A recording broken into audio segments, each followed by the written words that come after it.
Coucou tout le monde, soyez les bienvenus. Je vous propose aujourd'hui une petite carte avec ce tampon tout en colle, ces deux petits ours sous leur parapluie. Et je vais utiliser un ensemble de die rectangulaires, l'ensemble de die avec le double pointillé. Vous connaissiez déjà les ronds que j'utilise régulièrement.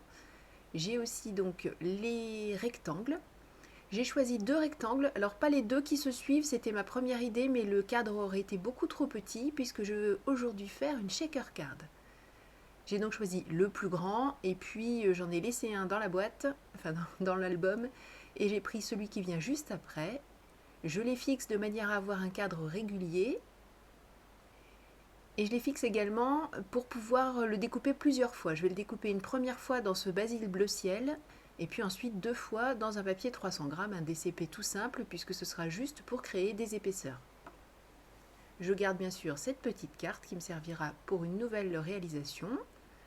J'ai découpé, comme je le disais, les deux autres cadres dans du 300 grammes et j'ai découpé aussi des chutes de papier. Et cette fois-ci, juste avec le cadre le plus grand, j'ai coupé un rectangle dans du plastique transparent. C'est un plastique d'emballage qui est relativement épais, c'est pour ça que je l'ai passé une première fois avec mes die, mais je n'avais pas insisté suffisamment, donc ça n'était pas coupé correctement. J'ai fini avec mes ciseaux. Sur la base de carte, je vais repérer le rectangle que je souhaite habiller, ce qui apparaîtra dans la fenêtre de la shaker card. Et je vais protéger tout le tour avec de l'adhésif repositionnable, parce que l'idée c'était de garder ce cadre. Vous allez voir que, enfin cette base de carte, pardon, vous allez voir que ma maladresse va faire que finalement la base de carte va changer. En tout cas voilà, l'idée quand on travaille correctement jusqu'au bout, c'est de garder du blanc tout autour, d'où la protection. Je fais un fond nuage avec ce masque tout en colle fond nuage. Comme d'habitude, je vous mettrai un maximum des références dans le blog et le lien vers le blog, vous l'avez sous cette vidéo. Je n'hésite pas à tourner le petit masque, à faire en sorte de l'orienter différemment pour donner un maximum d'intérêt au ciel que je suis en train de créer. Et pour le bas, je vais faire la même chose que ce que je fais ici, mais avec du vert cette fois-ci, pour créer une base d'herbe pour pouvoir poser mes nounours. Vous avez vu qu'il y a trois masques différents. Je choisis celui avec les plus grands brins pour faire le fond le plus clair. Et puis ensuite, je vais prendre un des masques avec cette fois-ci des choses plus fines pour pouvoir faire ce qui sera entre guillemets devant. Et là, je rajoute un petit peu de gris parce que je trouvais que derrière l'herbe, c'était un peu trop blanc. Voilà, et avec la même encre, tout simplement en remettant une épaisseur, on obtient une couleur un petit peu différente, une tonalité différente.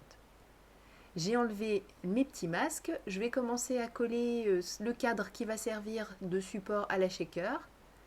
Vous voyez que là ce sont les petites chutes dont je parlais, donc je les ai coupées elles aussi avec le die tout simplement pour avoir la bonne largeur. Par contre je recouperai bien sûr les longueurs et je vais alterner un cadre plein des petites chutes, à nouveau cadre plein, chute, enfin, ainsi de suite.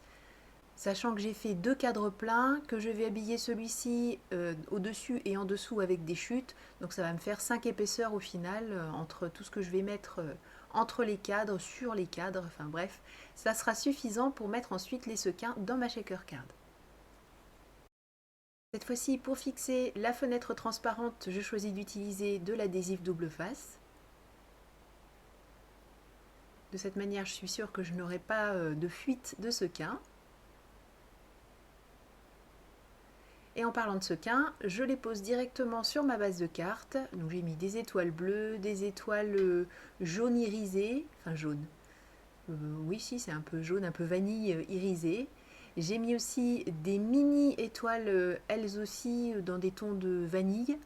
Je trouve pas de choses plus approchantes. Ça rappelle un petit peu comme ça, vous verrez ensuite la mise en couleur que j'ai faite pour le parapluie.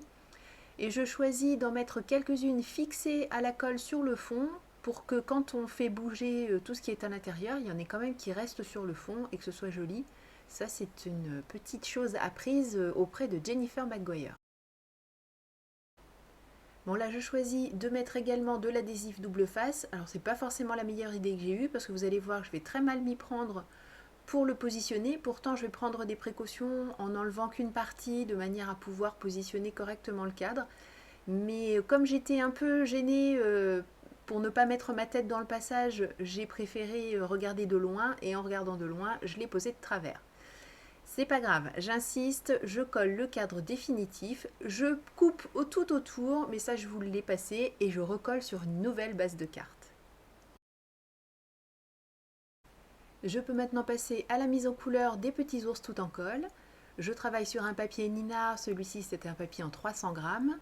Je fais l'ancrage avec de la Memento parce que je vais faire ma mise en couleur, donc au feutre à alcool. Et vous avez toutes les références des feutres que j'ai utilisés dans l'article du blog.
Une fois la mise en couleur terminée, il me suffit de découper le motif. J'avais prévu au départ de laisser un petit tour blanc et puis finalement je me suis une fois de plus mal débrouillée, c'était pas mon jour.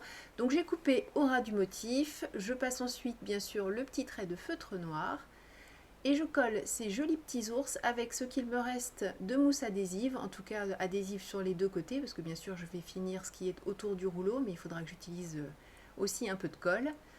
En tout cas, là, c'est suffisant. Donc, je mets juste ça. Je vais finir ce rouleau et puis ensuite, je n'en rachète pas. C'était le deal avec moi-même. Je place le motif de manière à ce qu'on ait l'impression que les oursons sont un petit peu posés sur l'herbe. Et je vais rajouter le sentiment.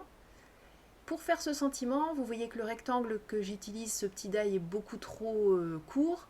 Donc ce que je vais faire, je vais le coincer en sandwich entre mes deux plaques. Ce qui est coincé, ça va couper. Le reste, ça ne coupera pas. Et pour finir l'étiquette, eh bien j'inverse. Je fais la même chose de l'autre côté, ce qui fait qu'avec un petit die, je peux faire une grande découpe.